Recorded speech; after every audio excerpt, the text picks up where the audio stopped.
Every level of debt, 1K, 10K, 50K, 100K, 5K, what your life actually looks like. You don't feel it the first time it kills you. The number just sits there, 6 digits, perfectly still, and your brain refuses to process it as real. That's by design, and by the time it hurts, you've already lost years you can't get back. Let's go back to the beginning. You're 22.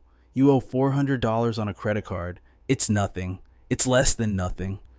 You forget it exists between statements. Your brain doesn't register it as debt.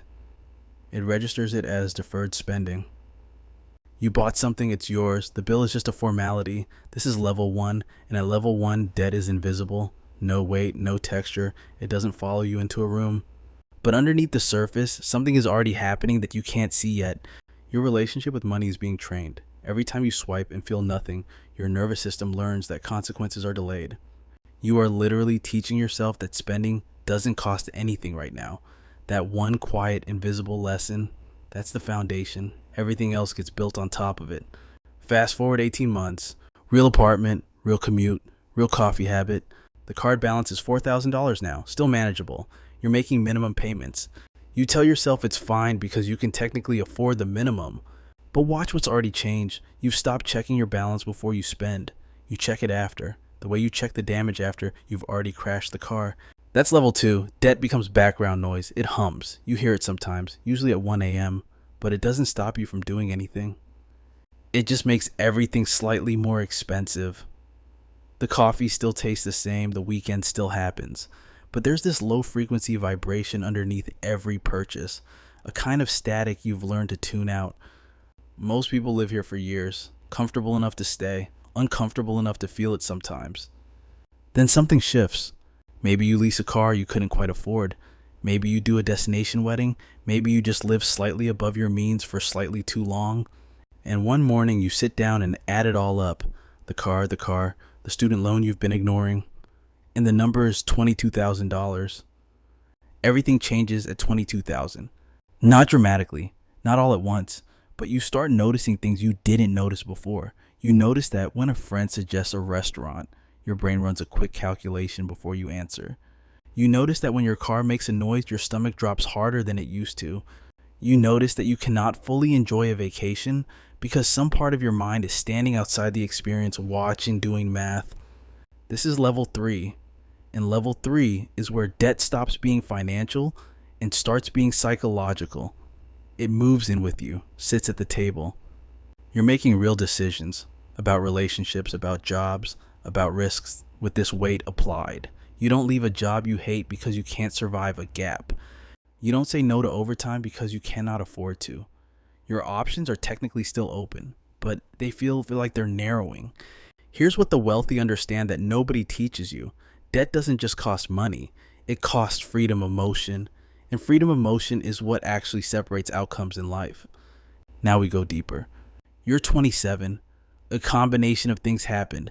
The medical bill, the layoff that lasted 4 months, the decision to go back to school. And now you owe $60,000, not a mortgage, just life accumulated. The number has its own gravity now. People in your life don't fully understand it because you don't talk about it. You've learned not to. Money is already awkward. 60,000 is a number that changes how people look at you. Level 4 is isolation. You start editing what you share. You say things are fine and getting there. You watch your friends buy things, furniture, trips, houses, and you feel something complicated, not quite envy, more like standing outside a window, looking in at a version of your life that made different choices. You smile, you show up, but there's a distance now. And this is where debt starts affecting relationships in ways you never expected. Romantic partners feel it before you acknowledge it. The tension when the bill comes, the way you go quiet sometimes, the fact that your plans always have an asterisk. Some relationships absorb this, others crack, because money isn't really about money. It's about security. And when one person is carrying invisible weight, the other person eventually feels it too. But here's the turn. Here's what most videos won't tell you. At $60,000 of unsecured debt, the financial system starts offering you things. Consolidation loans, balance transfer cards, debt settlement programs, new credit lines. And here's the trap. None of them fix the underlying problem, but all of them look like they do. They look like solutions because they lower the monthly payment. But lowering the payment is not the same as shrinking the debt. That one distinction, that single distinction, is the difference between people who escape this level and people who spend the next decade trapped inside it. The game is not about managing the minimum. The game is about attacking the principal while simultaneously increasing income, not one or the other, both, at the same time, faster than feels comfortable. Most people choose comfort, refinance, breathe, go back to living. The ones who get out, they choose pressure. They hold the discomfort. They let it convert into momentum instead of running from it. Now let's talk about the level most people will never personally reach, but many are one emergency away from. $150,000.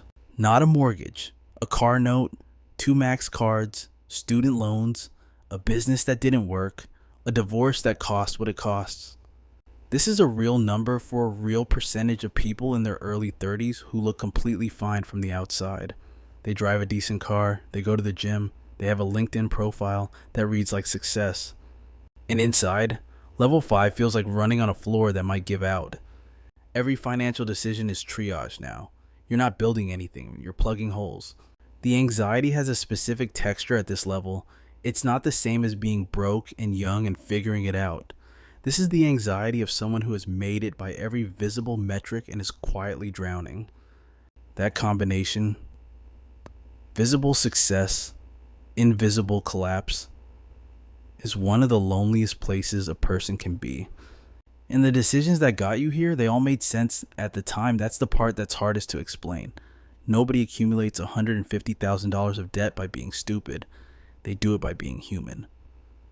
By saying yes when yes felt safe, by delaying when delay felt manageable, by trusting systems that were designed to extend credit, not protect you from it. The credit card that offered you a higher limit wasn't your friend, it was a product. You were the revenue. Here's what changes at this level that almost nobody talks about.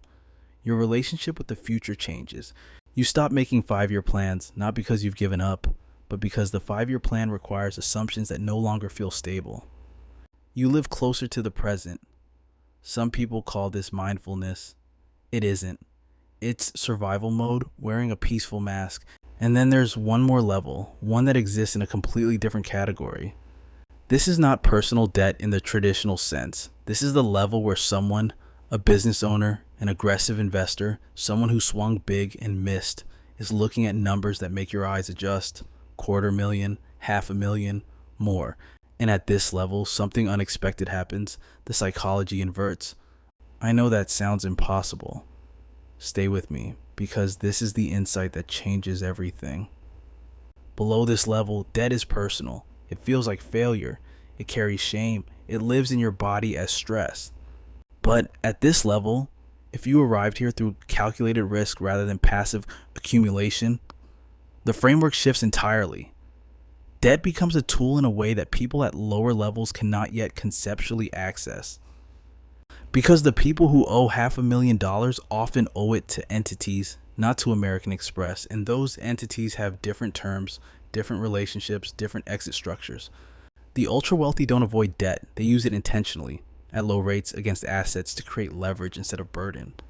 The difference between the millionaire who owes $500,000 and the person drowning in $50,000 isn't just the number, it's the architecture of the debt, who you owe, why you owe it, what it's doing while it sits there.